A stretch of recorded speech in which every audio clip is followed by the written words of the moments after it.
आज हम लोग जानेंगे रैखिक मांग वक्र की दिशा में लोच की ज्यामितीय माप। अर्थात हम लोग यहाँ समझेंगे कि जो रैखिक मांग वक्र है उसकी लोच को हम लोग गणना करेंगे मगर ज्यामितीय द्वारा। ठीक है, तो आइए समझते हैं। एक रैखिक मांग वक्र की लोच आसानी से ज्यामितीय पद्धति से मापी जा सकती है।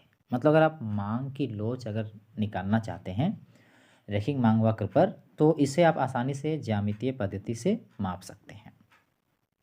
तो यहाँ देखिए हम लोग का यहाँ एक मांग वक्र दिया गया है ये। ठीक है, एक सीधी रेखा रूपी मांग वक्र के किसी भी बिंदु पर मांग की लोच, जैसे कि ये एक सीधी रेखा है जो मांग वक्र का है, किसी भी बिंदु पर अगर हमको मांग लोच निकालना है तो देखिए वक्र के नीचे वाले खंड में, जैसे मान के हमको डी बिंदु पर निकालना है मांग की लोच, तो डी बिंदु से नीचे वाला खंड ये हुआ यानी डी से लेके ए, और उसके ऊपर क्या हुआ डी से लेके बी ये वाला। तो जिस बिंदु पर आपको मांग की लोच निकालना है ना, तो उस बिंदु से नीचे वाला भाग को ऊपर में लिखिए और उसको बट्टा किससे कीजिए, उसके ऊपर वाले हिस्से से, यानी कि यहाँ पर होगा डी बी, इससे निकल जाएगा। तो वही चीज़ यहाँ किताब में लिखा है, आइए समझते हैं। तो एक सीधी रेखा रूपी मांग वक्र के किसी भी बिंदु पर मांग की लोच मांग वक्र के नीचे वाले खंड में तथा ऊपर वाले खंड के बीच उस बिंदु पर अनुपात के रूप में दी जाती है, जो भी आपको बताएं। जिस भी बिंदु पर निकालना है उस बिंदु से नीचे देखिए उसका कितना भाग है, उसका खंड, उसको ऊपर लिखिए और फिर उसको किससे डिवाइड कीजिए, उस बिंदु से ऊपर वाले खंड से। ठीक है, ऐसा क्यों है यह देखने के लिए नीचे दिए गए जो यहाँ पर जो रेखाचित्र है पर गौर कीजिए, जो दर्शाती है एक सीधी रेखा रूपी मांग वक्र कितना है Q equal to A minus B P. ये तो हम लोग जानते हैं कि रैखिक मांग वक्र का ये समीकरण है जो इसके लिए आया है, ये रैखिक मांग वक्र के लिए आया है। और हम लोग इसी पर हम लोग ध्यान देंगे कि किस प्रकार मांग लोच किसी भी बिंदु पर कैसे निकालेंगे, उस बिंदु से नीचे वाले खंड को डिवाइड करेंगे उसके ऊपर वाले खंड से। तो आइए अच्छा से समझते हैं कि कैसे ये आता है। मान लीजिए कीमत P0, तो कौन वाला है देखिए यहाँ पर। ठीक है, P0 पर वस्तु के लिए मांग कितना है बच्चा, यहाँ देखिए अगर इसको यहाँ पर मांग देखते हैं तो P0 पर मांग है Q0। ठीक है, मतलब P0 पर कीमत पर मांग कितना है Q0। अब एक छोटे से कीमत परिवर्तन पर गौर कीजिए। मान लेते हैं कि कीमत में थोड़ा सा परिवर्तन आ गया, तो यहाँ देखिए तो पहले था P0, अब इसको थोड़ा ऊपर ले लिए हैं, मतलब कह सकते हैं कीमत बढ़ गया, यानी परिवर्तन तो हुआ ना, बढ़ा मतलब क्या परिवर्तन हुआ। तो यहाँ हम लोग अब नया कीमत कितना ले लिए हैं P1। तो गौर कीजिए जो नई जो कीमत है P1 उस कीमत पर वस्तु के लिए मांग कितनी है, तो यहाँ देखते हैं मांग है Q1। क्लियर। अब यहाँ देखिए डेल्टा Q, यहाँ पर देखिए डेल्टा Q कौन वाला हुआ, तो इन दोनों के फर्क में जो आएगा वही डेल्टा Q होगा, यानी कि Q1 से लेके Q0 है ना, Q1 और Q0 बोलिए। ठीक है, तो इसके बीच जो होगा वही होगा आपका मात्रा में परिवर्तन, यानी कि डेल्टा Q। तो कह सकते हैं डेल्टा Q कौन वाला है यहाँ और इसी के बीच में जो ये वाला आया है। ठीक, अगर यहाँ हम और ऊपर में देखें तो CD भी बोल सकते हैं। आप CD बोलिए, अगर नीचे बोलते हैं तो यहाँ से बोलिए Q0, सॉरी Q1 Q0, या फिर Q0 भी बोल सकते हैं। तो Q1 Q0 बोल सकते हैं या क्या, या आप CD भी बोल सकते हैं, जो क्या दर्शाता है मात्रा में परिवर्तन, यानी कि डेल्टा Q का। उसी प्रकार अगर आप डेल्टा P की बात करते हैं यानी कि कीमत में परिवर्तन, तो क्या होगा P1 और P0 के बीच, है ना, P1 और P0। P0 भी पढ़ा जाता है और P0 भी पढ़ सकते हैं आप। तो P1 से P0 कितना है यहाँ पर देख सकते हैं CE। ठीक है, तो यहाँ पर हम लोग ने इसको देखा जो मैं फिर से समझाना चाहूँगा अच्छा से। ये देखिए, ये वाला हिस्सा क्या दर्शा रहा है, ये वाला हिस्सा दर्शा रहा है मात्रा में परिवर्तन, और ये वाला हिस्सा क्या दर्शा रहा है, कीमत में परिवर्तन। अब क्लियर? आगे देखिए, अब हम लोग यहाँ जानते हैं जो कीमत की जो, या फिर कह सकते हैं मांग लोच जो है, मांग लोच का फॉर्मूला क्या होता है, ये देखिए ऊपर में होता है आपका चेंज जो होता है मात्रा और बटे जो उसका जो प्रारंभिक जो होता है, और नीचे उस, मतलब कहने का मतलब ये हुआ कि कीमत में सबसे पहले मात्रा में प्रतिशत परिवर्तन और नीचे होता है कीमत में प्रतिशत परिवर्तन। तो वही चीज़ को यहाँ पर लिखा है।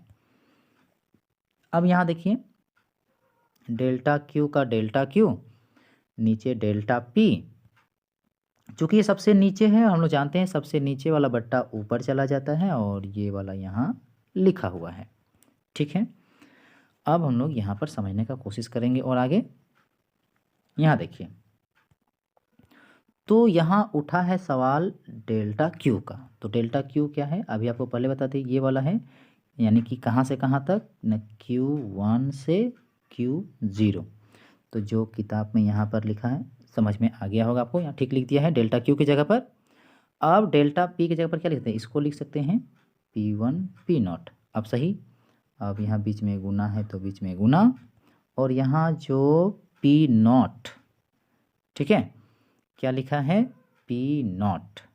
तो यहाँ समझने का कोशिश करेंगे कि P0 कहाँ है। तो ये देख सकते हैं P0 ये वाला है। अगर इसको हम ग्राफ के हिसाब से समझें तो P0 के लिए लिख सकते हैं 0 से लेके P0, जो ठीक वही चीज़ यहाँ पर लिखा है। अब 0 बोलिए या O बोलिए, बात क्लियर है। अगर ग्राफ के हिसाब से चलते हैं तो O, अगर आप गणितीय रूप से चलते तो इसको आप इस जगह पर ओरिजिन मान सकते हैं, 0 भी समझ सकते हैं, बट यहाँ पर O समझिए आप। ठीक है, तो O से लेके P0 आपका हो गया इसके लिए, इसके लिए P0 के लिए। ठीक है बच्चा, उसके बाद Q0 के लिए क्या लिखेंगे, अच्छा यहाँ से Q0 है ना, तो O से लेके Q0 लिखेंगे जो यहाँ पर लिखा हुआ है। यहाँ समझ में आ जाना चाहिए। अब इसको हम लोग क्या करते हैं, अब हम लोग देखिए ध्यान से, क्या है यहाँ पर Q0 माने Q1 Q0, तो ये वाला है, इसके बदले में आप क्या लिख सकते हैं CD। तो किताब में वही चीज़ लिखा है CD। और यहाँ पर है आपका P1 P0, तो इसके लिए लिख सकते हैं या यहाँ पर देखिए CE जो यहाँ पर लिखा हुआ है। और उसके बाद यहाँ पर जैसा था वही वाला यहाँ पर लिख दिया है। ठीक, अब आगे देखिए ध्यान से अब यहाँ लिखा है ECD, कहाँ पर है ECD, जो छोटा सा ट्रायंगल दिख रहा है, ये वाला छोटा सा ट्रायंगल, ठीक है, ये वाला। और कौन वाला ले रहा है BP0D। जरा हम फिर से हम बड़ा करके दिखाने की कोशिश करेंगे। ये देखिए यहाँ पर ये वाला एक ट्रायंगल ले लिया, ये वाला, ठीक है बच्चा, और क्या लिया है बड़ा वाला ये।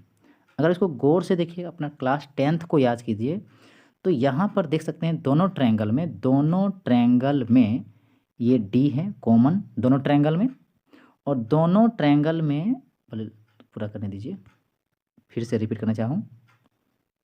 यहाँ देखिए दोनों ट्रायंगल में D है, यानी D हो गया कॉमन, ठीक है, D क्या हो गया कॉमन। और ये इस छोटे से ट्रायंगल में यहाँ पर 90 डिग्री और बड़े से ट्रायंगल में यहाँ, यानी कि दो एंगल बराबर है। और हम लोग पढ़े हैं क्लास 10th में कि अगर दो ट्रायंगल जिसकी दो एंगल बराबर होती है, दो त्रिभुज की दो कोण बराबर होती है, तो वो आपस में समरूप होते हैं। तो वही चीज़ यहाँ किताब में प्रयोग किया है, यहाँ पर समरूप की जगह पर यूज़ किया है समान त्रिकोण है। तो यहाँ पर समझ लीजिए, क्लास 10th के हिसाब से अगर हम समझें तो इसको कहेंगे समरूप है। और समरूप जब होता है तो भुजाएं जो होती है त्रिभुज की अनुपातिक होती है।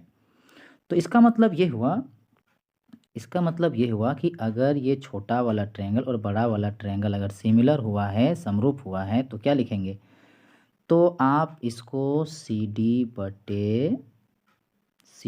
बटे है ना, CD बटे बड़ा वाला क्या होगा DP0 बराबर, और यहाँ पर CE बटे क्या हो जाएगा बी पी नॉट हो जाएगा।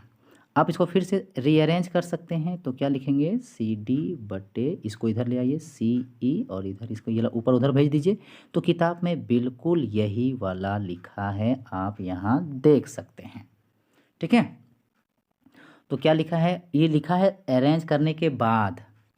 ठीक है, तो मैं फिर से दिखाना चाहूँगा, सी डी कौन वाला है, सी डी ये वाला हो गया, तो इसके बटे इसको लिखा है, यानी सी डी बटे सी ई, और उसके बाद क्या लिखा है, पी नॉट डी बटे पी नॉट बी। क्लियर बच्चा यहाँ पर? ठीक है, अब यहाँ पर पुनः समझाना चाहूँगा, पी नॉट डी ठीक है, यहाँ पर पी नॉट बी है, तो यहाँ बदलाव क्या किया है, अब गौर से देखिएगा।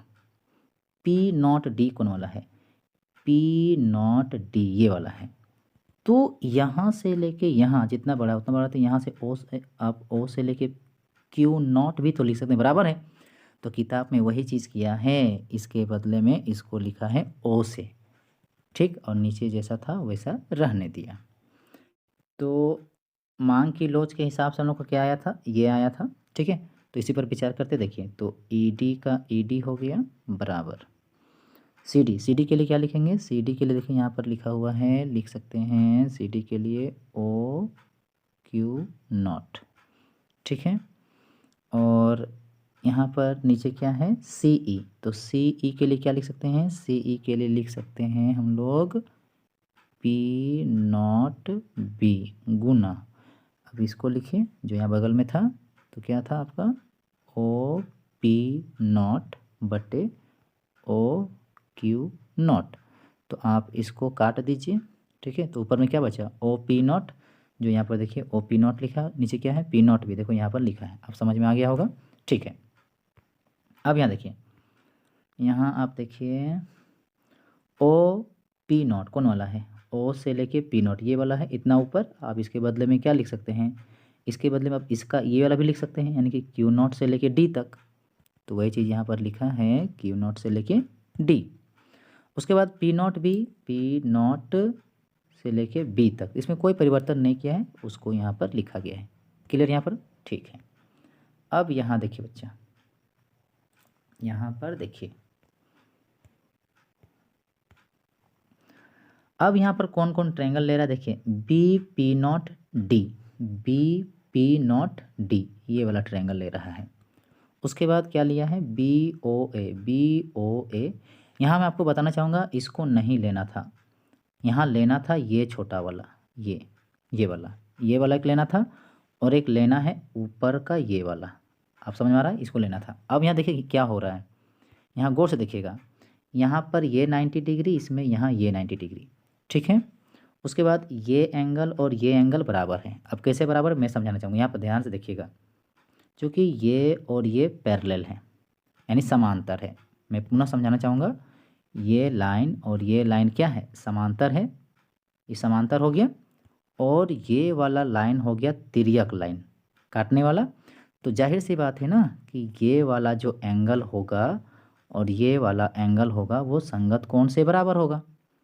ठीक है, तो अब देखिए तब क्या हुआ, ये एंगल बराबर ये एंगल, ठीक है, यानी कोण, ये कोण बराबर ये कोण, यहाँ 90 डिग्री यहाँ 90 डिग्री, तो ये ट्रायंगल और ये ट्रायंगल क्या हो गया, समरूप हो गया एंगल कसौटी से। तो इससे क्या होगा, भुजाएं जो होगी अनुपातिक होगी। तो क्या लिखेंगे, अब यहाँ देखिए क्या लिखेंगे, तो क्यू नॉट डी, यानी ये भुजा लिया है, यहाँ पर देख सकते हैं ये भुजा को लिया गया है, तो ये भुजा बटे ये वाला होगा, है ना, पी नॉट बी। ठीक है, ये भुजा बटे ये भुजा, और ये भुजा बटे ये भुजा, उसी को तो यहाँ लिखा है, देख सकते हैं आप। ठीक, तो अब आप यहाँ देखिए क्यू नॉट डी यहाँ दिख रहा था, और ये भी सेम दिख रहा है, इसका मतलब हो गया मांग की लोच का वैल्यू ये वाला डी ए बटे डी बी, जो एक स्टार्टिंग में हम बात किए थे कि जिस बिंदु पर बात करते हैं उसके निचले वाले खंड से ऊपर वाले खंड का अनुपात से हम निकाल सकते हैं मांग की लोच। और अब ध्यान से देखिए, ज्यामिति का प्रयोग करके यही रिजल्ट आया है। ठीक है, अब आगे देखिए यहाँ पर क्या दिया गया बच्चा, मांग की लोच एक सीधी रेखा रूपी मांग वक्र के विभिन्न बिंदुओं पर इस ज्यामितीय तरीके से प्राप्त की जा सकती है। उस बिंदु पर लोच 0 है। कहाँ पर लोच 0 है? जहाँ मांग वक्र समस्तरीय अक्ष से मिलता है। देखिए यहाँ नीचे आ जाइए, यहाँ पर आपका समस्तरीय मतलब ये वाला मात्रा वाला, यानी कि ये ऊर्ध्व या क्या सॉरी, इसको हम लोग हिंदी में क्या कहेंगे? हिंदी में कहेंगे क्षैतिज रेखा। ठीक, तो यहाँ पर जो जिसको हम लोग एक्स एक्सिस कहते हैं मैथ में, और इसको वाई एक्सिस कहते हैं ना, तो ये एक्स एक्सिस वाला बात हो, जैसे मात्रा का जिक्र हुआ है। तो यहाँ पर जहाँ इसको टच किया वहाँ पर क्या होगा? मांग की लोच 0 होगा। और जहाँ मांग वक्र समस्तरीय अक्ष से मिलता है वहाँ पर 0 हो गया। और यह देखिए ध्यान से, जहाँ मांग वक्र समस्तरीय अक्ष से मिलता है वहाँ पर हो गया 0। ठीक है, तथा यह बिंदु पर उस बिंदु पर इन्फिनिटी होता है जो ऊर्ध्वाधर अक्ष से मिलता है। देखिए ये ऊपर जाके यहाँ बी में टच किया, तो बी बिंदु पर मांग की लोच क्या होगा? इन्फिनिटी। और ए बिंदु पर कितना होगा? 0। क्लियर? आगे देखिए, मांग वक्र के मध्य बिंदु पर, मतलब ठीक बीच में आ जाइए। माने ये जो कोई मांग वक्र होगा ना, तो जहाँ इसका बीच बीच होगा, क्योंकि इस रेशियो बटे इस रेशियो तो 1 आएगा, तो मांग वक्र का ठीक बीच बीच में मध्य में उसका जो मांग की लोच होगा वो 1 होगा, 1 है। ठीक है, उसके बाद देखिए, तथा बाईं ओर किसी भी बिंदु पर यह 1 से अधिक है। ठीक है, यानी कि 1 से अधिक मतलब इस बिंदु के ठीक बाईं ओर, इधर चले जाइए, इधर इधर है ना, तो यहाँ पर क्या होगा? 1 से ज़्यादा होगा उसका वैल्यू, मतलब 20 से ऊपर उठने पर, अगर मांग वक्र में हम बात करें तो इसके उधर जाने पर, ऊपर की तरफ अगर कहेंगे, यानी इसको हम अगर यहाँ भाषा के हिसाब से कहें तो यहाँ बाईं बोलेंगे, तो इस मध्य बिंदु से बाईं और जो भी वैल्यू होगा उसकी वैल्यू, लोच की वैल्यू 1 से ज़्यादा होगा, 1 से अधिक होगा। और दाईं ओर मतलब यहाँ से इधर इधर बढ़िए, दाईं ओर, इसको दाईं के बढ़ेंगे, वहाँ पर क्या होगा? ये मांग वक्र पर अगर हम देखा जाए तो लोच 1 से कम हो।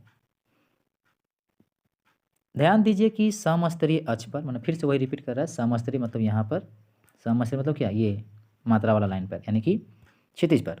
समस्तरीय अक्ष पर यानी कि एक्स एक्सिस पर अगर बात करेंगे तो P बराबर 0। तो यहाँ पर देखिए, क्योंकि यहाँ पर चूँकि इस यहाँ पर क्षितिज में ना आपका प्राइस बता रहा है कीमत, यहाँ तो नहीं ना होगा, इसलिए इस स्तर पर यानी कि समस्तरीय अक्ष पर P का वैल्यू क्या होगा? P का वैल्यू 0। और ऊर्ध्वाधर की बात करेंगे, इधर ऊर्ध्वाधर जाहिर सी बात है Q का वैल्यू 0 होगा, क्योंकि यहाँ पर प्राइस लिया जा रहा है। तो उसी किताब में लिखा है ऊर्ध्वाधर अक्ष पर Q = 0, तथा मांग वक्र के मध्य बिंदु पर, अगर आप मध्य बिंदु पर निकालने का कोशिश करेंगे प्राइस का वैल्यू, तो प्राइस का वैल्यू होता है A/2B।